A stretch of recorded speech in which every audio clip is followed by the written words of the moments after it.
Stanley Kramer made movies that got people's attention and at times made them angry.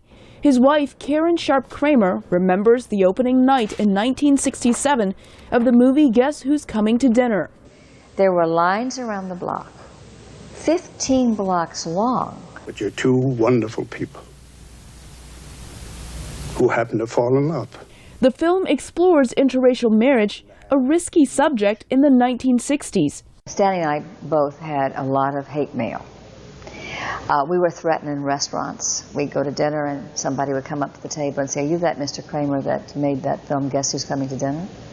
Well, you better watch your back, Kramer. We don't like it." Jan Christopher Horak is director at UCLA's Film and Television Archive. The time that film was made, in 60 to 80% of the states in this country, there were still laws on the books which made you a criminal if you married interracially.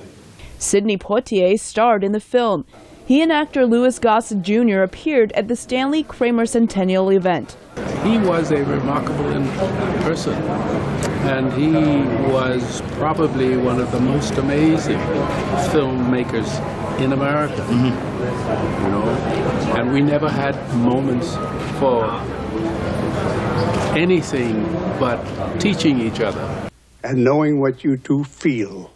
Kramer explored race relations even before Guess Who's Coming to Dinner, often in secret, says Karen Sharp Kramer.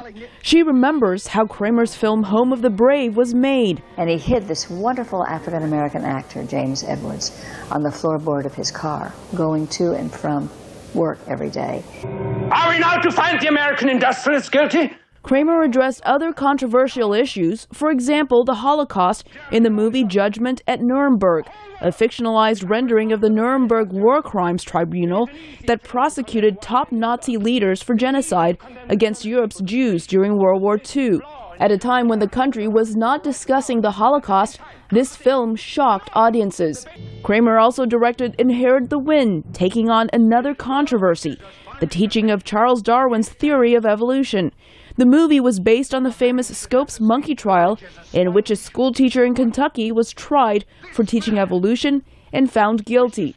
Kramer's Inherit the Wind, starring Spencer Tracy, was nominated for 4 Academy Awards, but he was criticized for focusing too much on messages. You know, that his messages were a little too obvious, and that he was making films for the message instead of, you know, making a great film and have the message somehow kind of slip in along the side. Stanley Kramer retired in his 60s, but his films won 16 Oscars, and their subject matter had an impact on how Americans think and act on issues still relevant today. Elizabeth Lee for VOA News, Los Angeles.